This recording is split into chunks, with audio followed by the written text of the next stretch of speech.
As the US barrels into yet another illegal forever war, it's important to look carefully at who stands to gain the most. At the time I'm recording this video, Israel has just struck Iran and the United States is almost certainly right behind them. I need you to focus. Okay, because today, the same day that those missiles hit, Oracle has quietly announced that the US government has just authorized it to run generative AI on federal government data.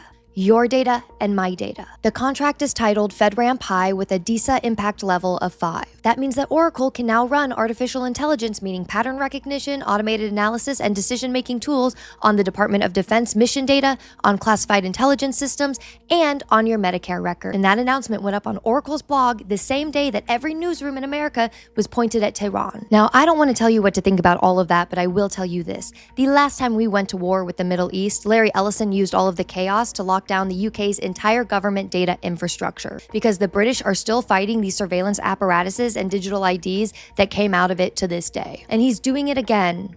Except this time he's after us. Before you write this off as Israel's idea and is dragging the US into it, remember who funds Netanyahu's entire military. Larry Ellison does. Remember who controls Israel's entire war data infrastructure. Larry Ellison. And Larry Ellison is in the middle of closing a lot of deals right now, and Congress is about to be too busy with a war to stop any of this. So we have to stay focused. Because I don't know about you, but I'm not about to live in some Orwellian surveillance future without putting up a fight first. And while everybody's making the media monopoly case about this, which is a case I've made myself, I think the more consequential angle here is the data acquisition angle. As I said earlier, these AI models are trained on publicly available data, all the data on the internet. So if you look at ChatGPT or Anthropic, Grok, Llama, what have you, they're all trained on all of the data on the internet. In other words, publicly available data. But for these models to reach their peak value, you need to not train them not just on publicly available data, but you need to make privately owned data available. You have to take all of your healthcare data, your diagnostic data, your electronic health records, your genomic data. And in the Middle East, in the UAE, for example, they are incredibly rich in data. Yeah, I'm out. I'm out on that. I regret to inform you it is too late. He is now basically the most powerful man in the world. Yeah. Just want to underline what he just said. Citizens will be on their best behavior because we are constantly recording and reporting everything that's going on. See, this is where I'm just like, might as well be China because at least there is the government, all right, and not Larry Ellison. I would at least take the government. I would take the authoritarian Chinese government over that. Right, because there's at least some participatory democratic ways to pressure that government. Right. They don't have elections. Not really, but kind of not really. Yeah. But here we're going to have the worst of all worlds because we'll have the outlet of fake elections where people's anger at the system can be channeled into these days where you go and check a box when it goes into a void. It's just poof, gone. You got to be careful before you go down that road, Ryan. It might lead you to some interesting theories of governance. All right, okay, let's go. Look, we tried this one, and this is what we're getting. That's true. The police will be on their best behavior because we're constantly watching and recording everything that's going on. Citizens will be on their best behavior because we're constantly recording and reporting everything that's going on. And it's unimpeachable. The cars have cameras on them. I think we have a squad car here someplace. But those kind of applications using AI, if we can use AI, and we're using AI to monitor the video. So if that altercation that occurred in Memphis, the chief of police would be immediately notified. It's not people that are looking at those cameras. It's AI that's looking at the camera. No. You can't do this. It would be like a shooting.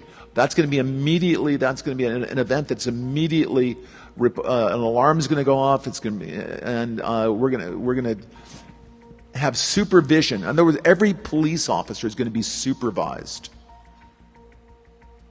at all times.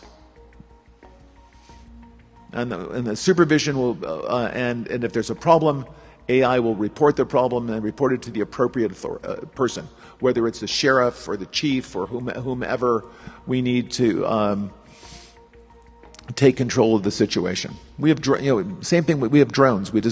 If there's something going on in a shopping center, and I'll stop, a drone goes out there, get there way faster than a police car.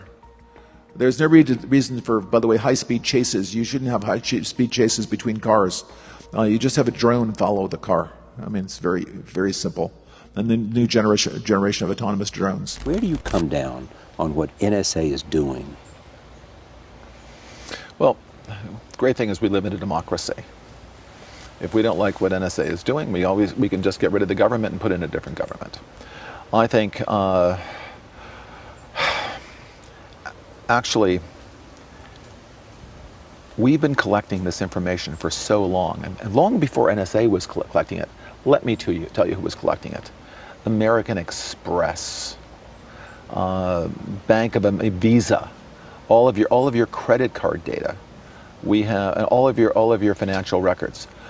This whole issue of privacy is utterly fascinating to me. Who's ever heard of this information being misused by the government? In what way? Well, I just hear you clearly. You're saying whatever the NSA is doing is okay with me. It's great. It's great. It's essential. By the way, President Obama thinks it's essential. It's essential if we want to minimize the kind of strikes that we just had in Boston.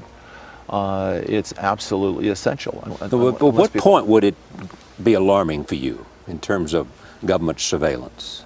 At what point would your red line be crossed?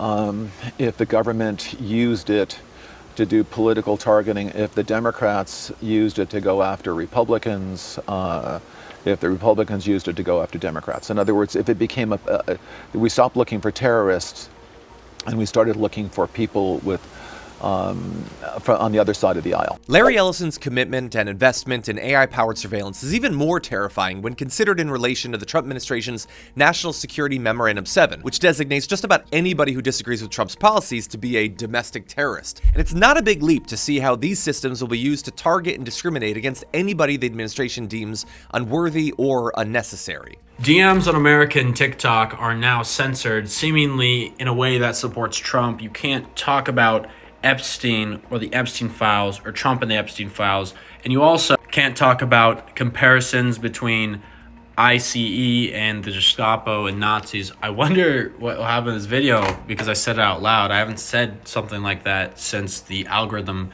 completely shut down, and who knows what's going on with the app right now. But try this out. Wait, I'll make this a little bigger. Try this out. Look at that.